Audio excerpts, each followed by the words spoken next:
Hello guys, welcome to new blog. ഇന്നാണെങ്കിൽ കുറച്ച് late ആയിട്ടാണ് ഷോപ്പിലൊക്കെ പോയത്. ഞമ്മാണെങ്കിൽ നല്ല വർക്കും കാര്യങ്ങളൊക്കെ ആയിരുന്നു. അതെല്ലാം കഴിഞ്ഞതിന് ശേഷം പെട്ടെന്ന് തന്നെ കുളിയും കാര്യം പാസ്സാക്കിയതിന് ശേഷം നേരെ ഷോപ്പിലേക്കാണ്. ഷോപ്പിലെത്തിയതിന് ശേഷം ബനയും കാര്യം ആയിക്കൊണ്ട് കുറച്ച് സമയം പുറത്തു ഇരിക്കാന്ന്. അതെല്ലാം കഴിഞ്ഞതിന് ശേഷം ഞമ്മക്കാണെങ്കിൽ കുറച്ച് സാധനം വാങ്ങാൻ വേണ്ടി നേരെ വിവയിലേക്കാണ് വന്നത്.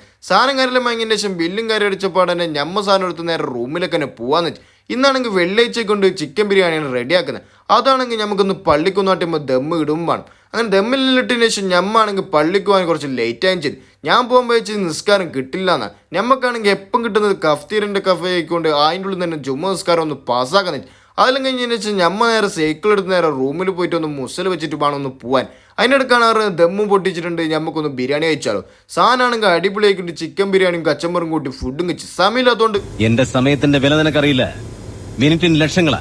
അതെല്ലാം കഴിഞ്ഞതിന് ശേഷം അസർ വാങ്ങി കൊടുത്തിട്ട് ഞമ്മ നേരെ നിസ്കരിക്കാനാണ് പോയത്. അതെല്ലാം കഴിഞ്ഞതിന് ശേഷം ഷോപ്പിൽ നിന്ന് നേരെ റൂമിൽ വന്നപ്പാടന്നെ ഞമ്മ കുറച്ച് സമയം പുറത്തിരിക്കാന്ന് വെച്ചു. അതെല്ലാം കഴിഞ്ഞതിന് ശേഷം നമ്മളടുത്ത ജിമ്മിനോട് പോയിട്ട് ഒന്ന് 2-3 സമയം കുറച്ച് വെയിറ്റ് ആയും ചെയ്തു. അതെല്ലാം കഴിഞ്ഞതിന് ശേഷം ഒരു ചായയും കാര്യം പാസ്സാക്കിയതിന് ശേഷം ഞമ്മ നേരെ റൂമിലൊക്കെ തന്നെ വിടാന്ന് വെച്ചു. പിന്നെയാണൊന്ന് കടന്നുറങ്ങിയിട്ട് നമ്മൾ ചങ്ങായി വിളിച്ചറിഞ്ഞ ചിക്കൻ പോയിരിക്കുന്നുണ്ട് ബാണ വന്നിട്ട് തോന്നുന്നത്. ഞക്കാണെങ്കിൽ നല്ല ഉറക്കുണ്ടായിരുന്നു. ഉറക്കിനിടയിൽ ചിക്കൻ ഫ്രൈകൾ കഴിച്ചിട്ട് നമ്മൾ സാധനമാണ് കിട്ടിയിട്ട് വിളി വെക്കും. ബാക്കി നാളെ ബായ്.